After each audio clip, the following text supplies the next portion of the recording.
Hi, I'm Andy Keller, founder of ChicoBag, and this is the ChicoBag podcast where we talk with the people working to leave everything better than we found it. And today we're joined by Susan Schuller from Recycling Connections, an organization dedicated to building stronger, more sustainable communities through waste reduction, resource stewardship, and hands-on education.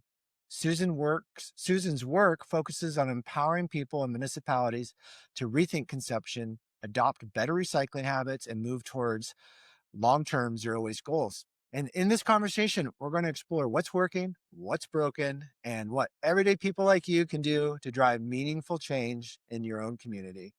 Susan, welcome. Yeah, thanks so much. Great introduction, Andy. I appreciate it. So tell me about Recycling Connections. Like, how were you founded? Where are you based?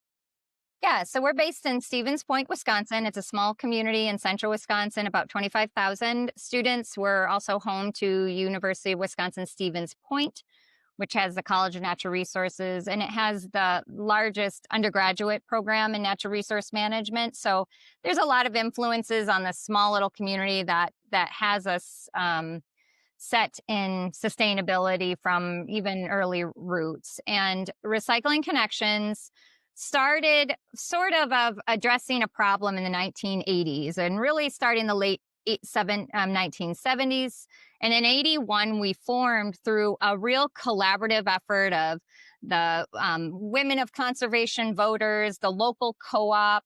They had the Isaac Walton League. We had the Boy Scouts. We had many different groups pull together of saying, man, we got to do something about this garbage thing. We should recycle. And recycle was that silver bullet at the time of things we can do. And it's still really important. And if we didn't recycle, our landfills would be double in this country. So it is important that we do that. And these groups came together. They talked about, well, what do we need to do? They started curbside recycling before it was law in the state of Wisconsin. And they had multi-materials. By the end of the decade, they had curbside pickups in Stevens Point for waste oil, if you could imagine that, newspapers, of course, glass, cans, tin and aluminum cans, and plastic milk jugs from milk jugs. So they had multi commodities, and we've been trying to find another community around the country. We find a little bit. New Jersey was the first to pass the actual recycling law. And so they had mandatory recycling, sort of the first state. Stevens Point or Wisconsin didn't pass theirs until 1991, and really only half the states actually even have a recycling law. So it's still a unique kind of thing for states to have.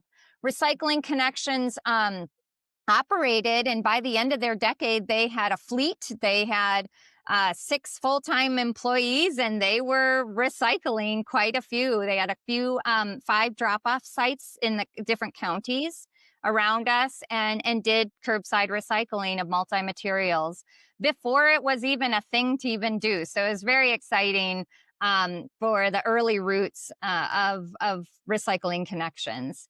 I mean, I gotta say, it's pretty cool that you picked up motor oil. I grew up in the 80s, and I remember very specifically watching some man pour his motor oil down a storm drain as a way to get rid of Yeah, it. solution was the solution. Just pour it away. And away was like our river streams back then. Our away now is a little further from what most people, and we managed it a little bit differently, but yeah, it was very visible. And I remember also, I mean, this wasn't in my childhood, but just knowing more about pollution, there's these old kind of how-to ads on what to do with your motor oil. And one of the solutions was dig a hole in your backyard and pour it in the hole. So yeah, we know better today, and I think it's great that you guys were one of the early pioneers in recycling motor oil, which Yeah. is something that is smart on so many different levels. So today, what is Recycling Connections doing? Yeah, so fast forward a little bit, we of course evolved as all nonprofits do, and we picked up a lot of composting and waste and food waste diversion in the 1990s, as evolving our recycling efforts because it became law. So all municipalities in the state of Wisconsin had to do recycling. So that shifted our thing. Okay, municipalities are taking care of that. What's next for us? The 90s, we started doing food waste diversion. And so we really advocate still to this day backyard composting. We sell a backyard composter. We've sold over 30 backyard composters. And, collectively, that's removing 18 million pounds of food waste for every household diverting that food waste every year. So that's really exciting for us for impact. We continue that program, and now we're really getting into zero waste language because we're seeing that recycling's nice, but it's really a bandage for a lot of the things that we're doing. Even with the compostable single use anything, whether it's recyclable or not, is still single use. And I'm actually personally frustrated with just kind of that solution of like, don't worry, it's recyclable. And it's like, yeah, but can we just go back to little like reusable economy? Can we go back to kind of the simple things that really actually made a lot of sense? And they are the solution both to the recycling and the waste world. So we're now doing zero waste events. Excited about that. We did 18 events last year. We are glorified dishwashers in many ways, and we can service events up to 200 people with full service wear. Working with local partners to help us with gathering and collecting and washing and getting those back into circulation. We have a free party kit. So any parties that are, small parties or holidays are coming up. So people with a small event, 25 or less, can borrow our kit for free.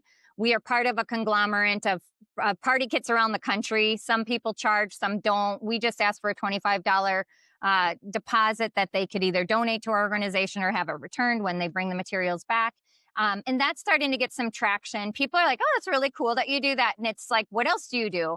So it's really been a great entry point for our nonprofit, really pushing that waste conversation further beyond just recycling. You see our title, we're recycling education outreach. That's what kind of our foundation of our organization is. But we really talk about waste solutions. We consult people on trying to figure out how to do better. And our garbage can is a good indicator for that. You look in your garbage can and we can figure out where we can do better, because waste is an indicator of inefficiency, period. Yeah. Whether you have to manage it for recycling or not, it's still an indicator of inefficiencies. If you can push that upstream even more, you're going to see more efficiency, you're going to see cost savings. And so we're trying to get people to understand that economy of waste and how we can do better. No matter what industry or business, big or small, that you're in, you can reach and you can set up some zero waste goals for you.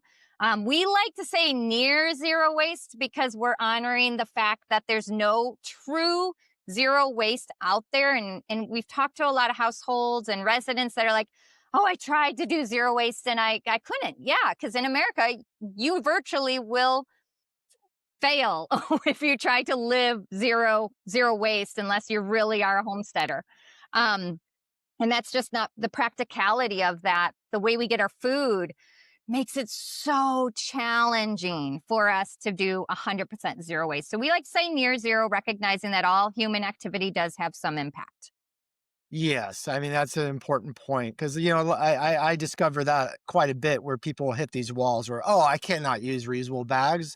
I got 5 kids and I would, I I'm like, "Oh, just use one," and, Hmm. getting people out of the mindset that they have to be perfect, every little thing helps. Yeah, I wanted to back up. You were talking about backyard composting, and I think the number that you gave, you said, can you just repeat the numbers? Like, an individual, what's the impact if they do home composting? Home, average resident produces about 50 pounds of food waste every month. That is for an average household of 4 people living in the home. And so let's say every month, 50 pounds is actually managed on a backyard compost, and you do that for 12 months, that's 600 pounds.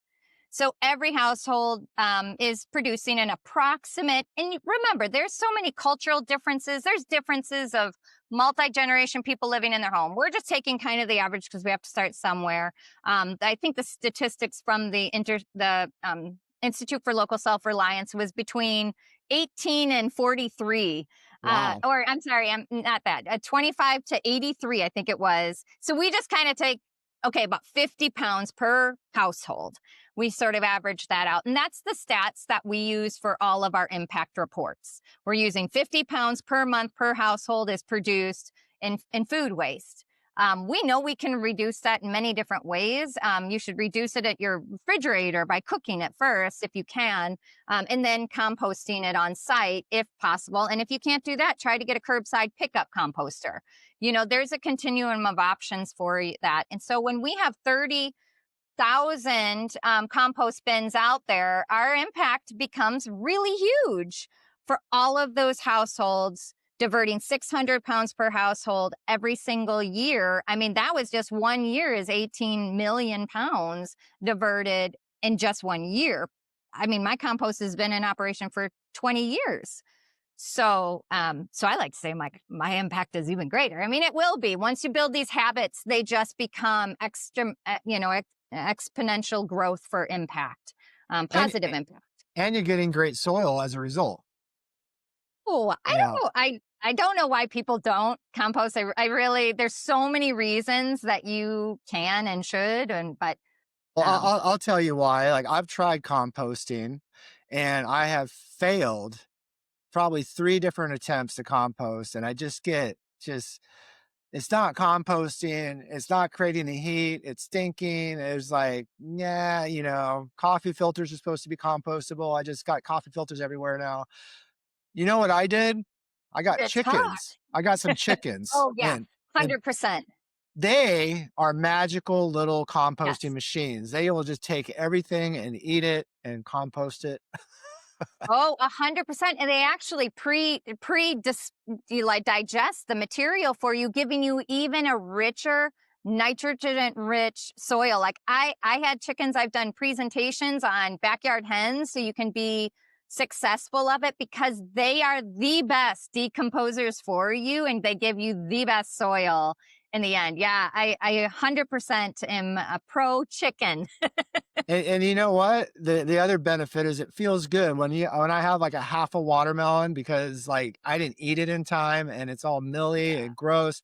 I'd feel really bad throwing that out. But when I give it to the chickens, it's like a national holiday. They just go, "Bok bok! Oh my God, you're giving me a watermelon." You just made their day, and it feels so much better.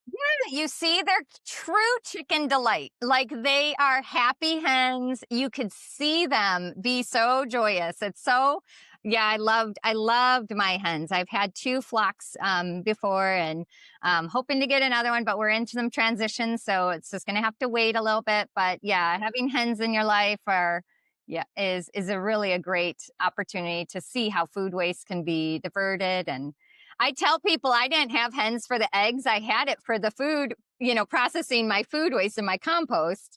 But the hens was like a good benefit too. And we have zero waste goals here at ChicoBag, and we actually had a coop at our business when in our last Awesome. in a building before where we were able to have chickens. Not every building will allow you to have chickens, but we were able to have chickens, and it was great. And That's really wonderful. We work with Green and Healthy Schools, Wisconsin, and just, we're an ag sort of based state. So we do have some good examples of schools and integrating ag programs with chickens and things like that. And it becomes a natural. If a school ends up with hens, 100% natural that their compost from their cafeteria becomes pretty streamlined, direct.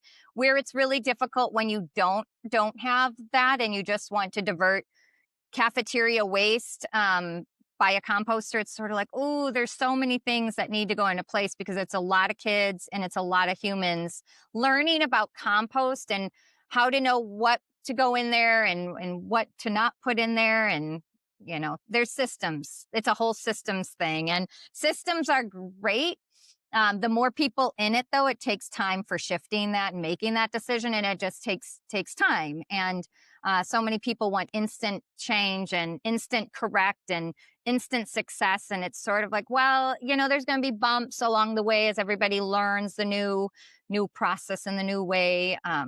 So it's just sustainability takes time, just like any other systems change, no matter what.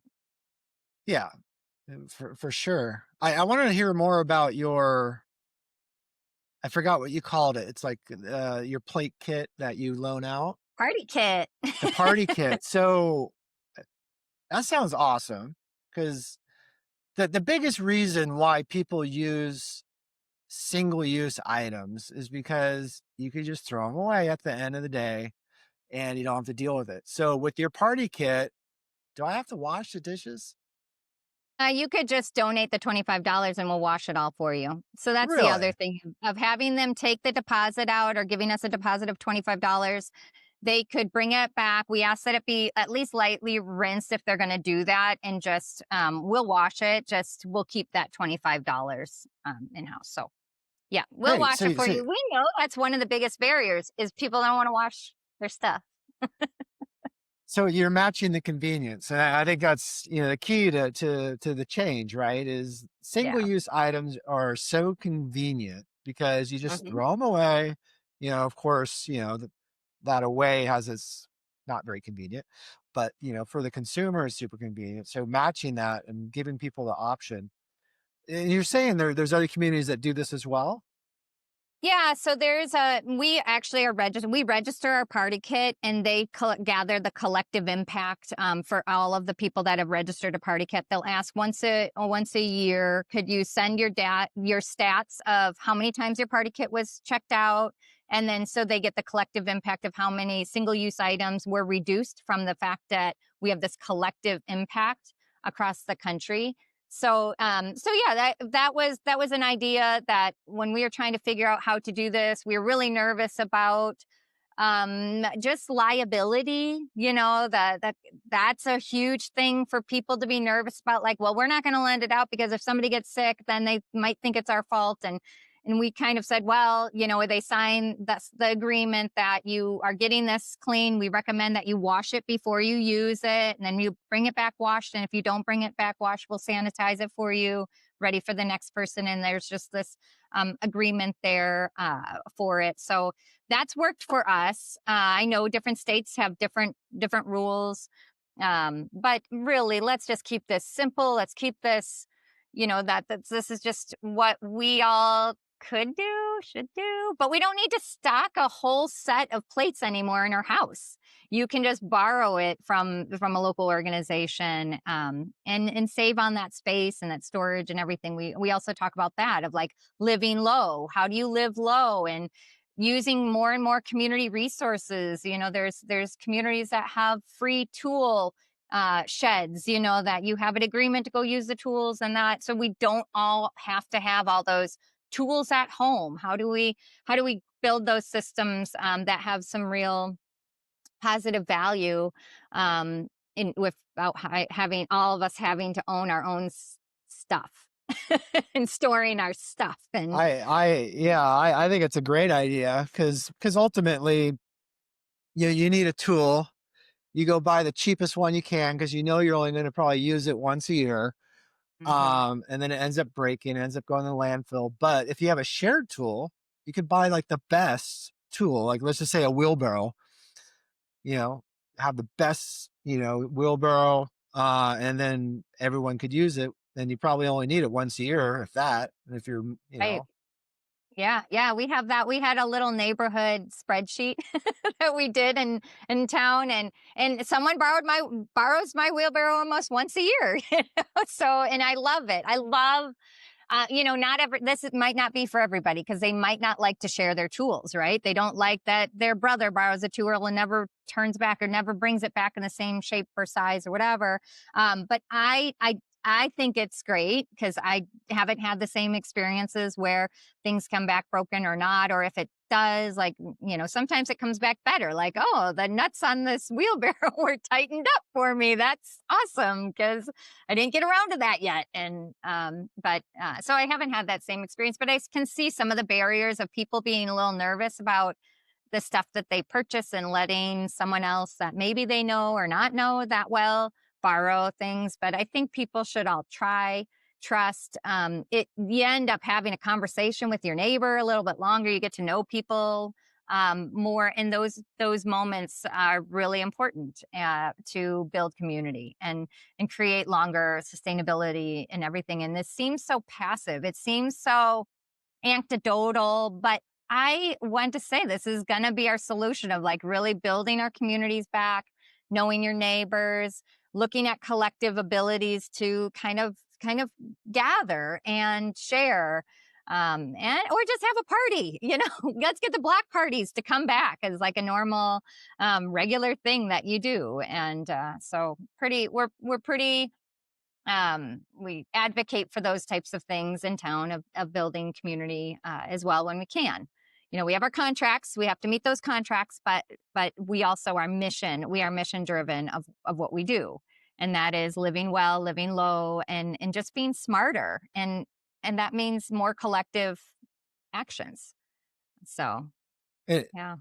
and what you're alluding to is it's not mutually exclusive. You can live these things and live a more fuller life as a result. You're not diminishing anything by living Correct. this way, right?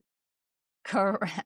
That's what I see as, but yeah, 100%. You get more time back. You don't have to take care of as much stuff, but you have access to, some of that stuff that you just don't have to have that you only need once a year, like you said. It's hard because, I was a lot of what was driven for us is the whole disposable decade. I don't know if you ever heard about Garbage magazine, but yes, there used to be a magazine called Garbage. I love it. Practical journal for the environment. This one's from 1989. And in it, they talked about the disposable decade. And the disposable decade was all about, how are you going to get 4 new leisure hours back on the holiday? You're going to get it by having disposable plates. Get those 4 hours back on the holidays, and just the creative and brilliant, if you will, not in a way I would think was brilliant, but it takes brilliance to take the psyche of the American and say, the key to living well is disposable society. Being able to, I mean, they even have this like, a disposable pan, of course, that we know very well. They have celebration of all of the plates and silverware that you can just throw away now. You can get that time back. Don't wash when you could just throw it away. And this was going on from the 1940s, 1950s, 1960s, even until the 1960s was that environmental movement that was really pushing like, wait a second. We had a lot going on in the 60s, but there was, the whole environmental push that led ultimately to our environmental laws of today, really pushed back on some of the rhetoric that we were being, forced to listen to in our marketing and everything. And I'm really glad to hear sustainability is more of a thread in some of that. We're not totally there yet. We're not totally, we still do push a lot of disposability and the easy fix. And, that this has not gone away yet of us showing us how to, I don't know, waste is still an easy fix. I mean, it's very hard for me to change my family to not do the disposables on that gathering event, but I have brought a wash bucket, and I did bring our own reusables to a picnic once. And I was like, I will do the dishes. You guys just let it. And in the end, like cousins were like, no, I'm going to wash my dish too. Like, you don't have to do it all. And they came in and they're like, this just makes sense. We gather every year for our family reunion. There's 50 of us. Why don't we just use the same plates every year? And so now they know I come with the reusables and put it on top of the stack of the disposables. And Susan's here. Uh-oh. I'm that person, but Well, it's okay. there's I mean, when I love history and I love reading about, how things are the way they are. A lot of people really push back against the dishwasher because they liked the activity of doing dishes. It was a time where they had their own time. They could put their hands in hot water. There's something to it that is soothing. It is, I don't know what you call it, spiritual, but it's meditative. Um, and if you're doing it with with another family member, you get some quality time together. Yeah, And all those things are absolutely. great. And the same thing was true with the shopping cart. Is the shopping cart was initially rejected because people like to just have the little basket and they could carry out, in a bag, in their reusable bag, something small, that's manageable, and now we got these big carts and we got to deal with this stuff and store it and, figure out how to eat it before it goes bad. And, um, so there's a lot to say about kind of the things that we used to do, the marketing that pulled us away from it. There's some, as you said, there's genius in that marketing. I heard freedom. Freedom is something. The back then the marketing was freeing up the housewife, from doing these domestic chores. It was about women's lib. It was about empowerment, right? Using those same Right. storylines. How can we free ourselves from all this trash we're creating, create empowerment? When you think about plastic in the environment, they're finding it across the ocean from pole to pole. It's in the air, it's in the water, it's in ourselves, it's actually in our brain, to the point where how do we free ourselves from that, right? Exactly. The freedom to breathe air without plastic in it. That's Yeah, it's that's what I call crazy. freedom. Yeah, it really is, and but it's going to take a long time for us to get there, right? Yes. Because the connect between the plastics that are ultimately getting in our bloodstream and our brain and everything, now it's no longer directly tied to my plastic bottle I used. It's disconnected on that process of how that got there. So now people are, it's sort of like the electricity that comes from our light switch. It's like it just comes on and off. I don't get it. I don't want to have to think about it. I just want to rely that it's going to turn on, right?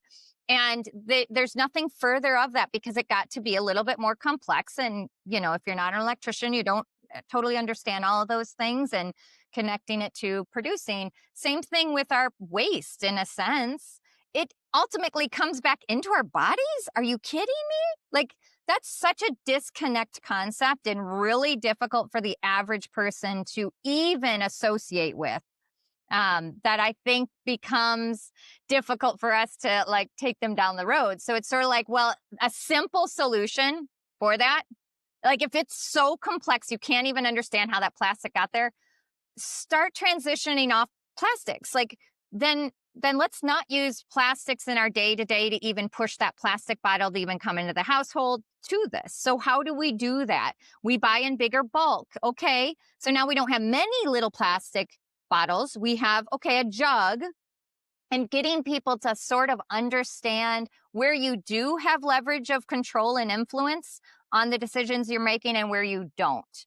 And that's it frees people up to be like, oh wait, there is an action I can take, and that's really important. And so maybe you can't control how that plastic got in your brain, but you can start to move away from plastic use and taking notice. And I think that's where it's really exciting to see when people get that light bulb goes off and they understand, oh, wait a second. And they start to feel empowered by being successful with composting is a big one. Being successful with shopping smarter, so you're not bringing as much of those things that could they more or less are petroleum products that are constantly being in our exposure of use. So, it's not like you're going to get away from plastic 100%. And there are some high use items that high use, very durable, and have longevity to it. That it's that single use stuff that we really are trying to do some type of solutions, give some options. But what's tough in America is they become choices. And instead of like, nobody wants to be regulated that they have to use this, right? So it all has to be choice. That means little nonprofits like us are constantly trying to be that like Jiminy Cricket on your shoulder saying the conscious thing you should be doing is bringing the reusable bag. It's not about paper or plastic. It's the reuse bag is probably what you should be trying to remember. But, but again, don't stress yourself out into so much depression and stress on decision making either. So we also have to be conscious of that. Yeah. Well, we're all stressed out. We're all tired. I guess generally we don't Mhm. want to make more decisions. As a humans, we want to make less decisions. We want to save, our brain power for more important things. And not to say this isn't important, but that's just the way we're wired. So if we could take a shortcut, um, that's the important thing. And ultimately, I always think of it like a hierarchy, right? So you have your hierarchy of needs. Of course, your health is higher, pretty high on the hierarchy, much above sustainability. And the thing is with all this waste reduction that you're talking about, we're talking about the health impacts too. So when you buy something and that's hot and greasy and it's in a styrofoam clamshell, that that directly impacts the health of you and your family. If you put that Yeah. in the microwave, you're just Oh my God. supercharging that health impact, the negative health impact that has on you and the environment. And that's just a very simple example, right? So, Right. and that's Yeah. at the high of the hierarchy.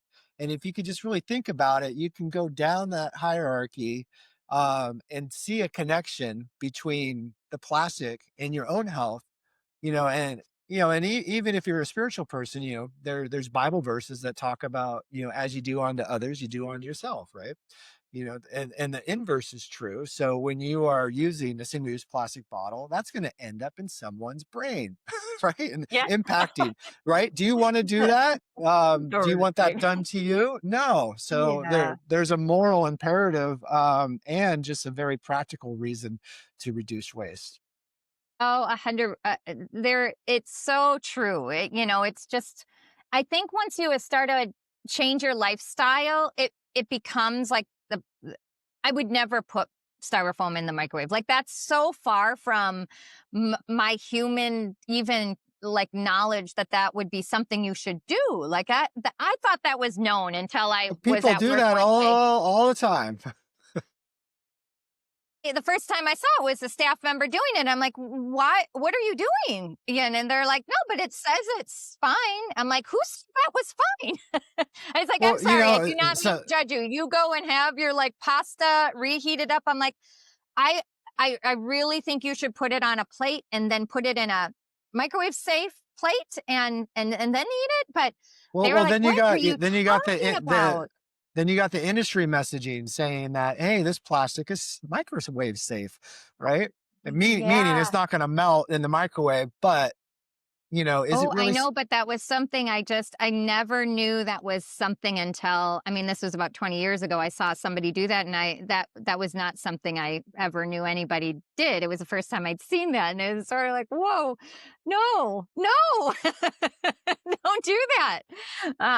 But once you start going down this road of learning, you start changing things up. Try not to be too judgmental of yourself, going zero waste or reducing your waste or your way of living does take time, and you don't get too stressed if you forget the bag, that the reusable bag or the takeout container. If you go to a restaurant and you have leftovers, like sometimes it does happen, and don't be too hard on yourself, but then just remember next time. And I carry a metal straw. I actually carry three in my purse for the kid, for me and the two kids. And then I have silverware, reusable silverware, always in the car.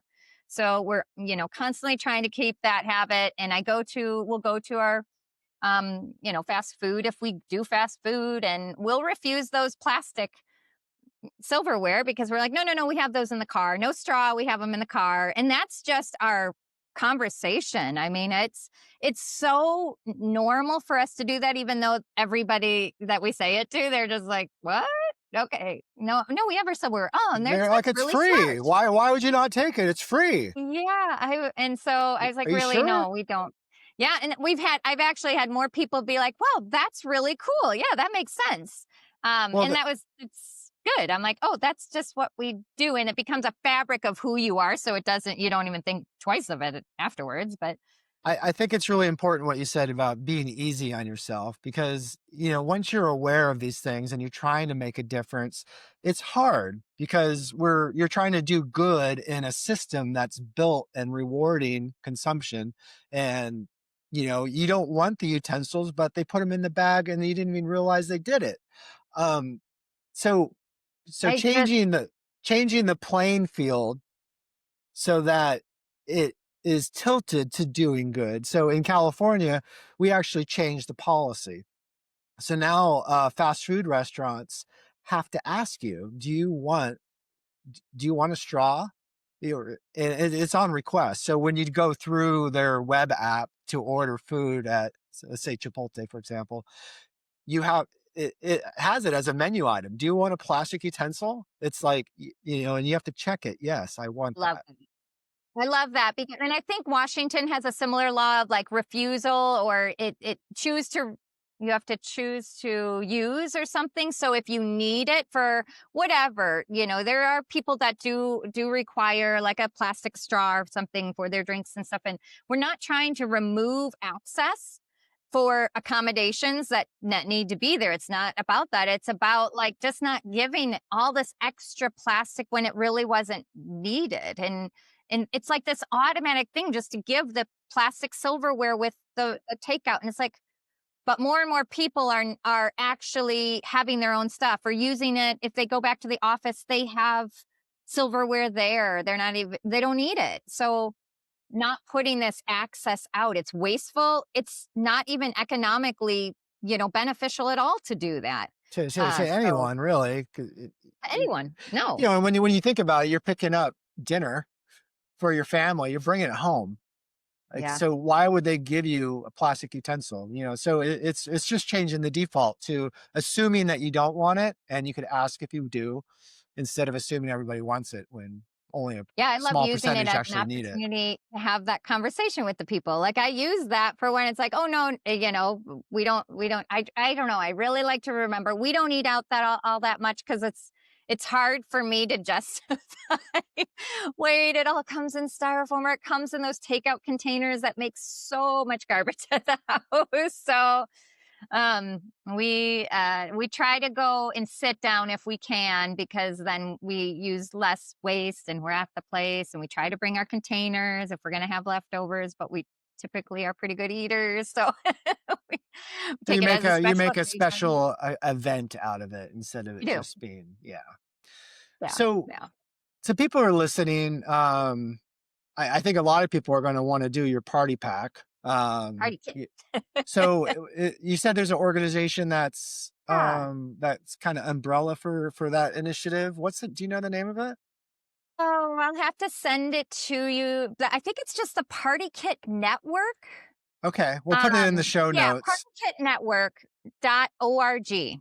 Okay, partykitnetwork.org. So if you're listening to this and you want to start your Yeah, own party kit in your area, then go to the Party Kit Network. And then I think you've given a lot of interesting things for people to think about, right? It's absolutely. I about hope so.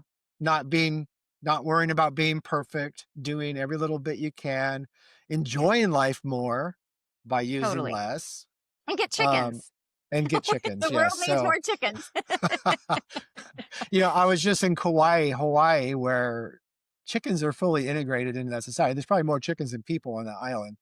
Oh my gosh. And it's absolutely wonderful. They're everywhere, and they're walking around with their Wow. babies, and they're just scratching Oh around, my eating any God. crumbs that are on the ground. So yeah, I think we need more chickens. Yeah, I think that's a good message to end on. Yes. Well, Susan, thank you so much for being on the Chico Bag podcast, Yeah, appreciate it. and thank you for the work you're doing. Thank you for all the work you're doing, Andy, too, and thanks for having me on today.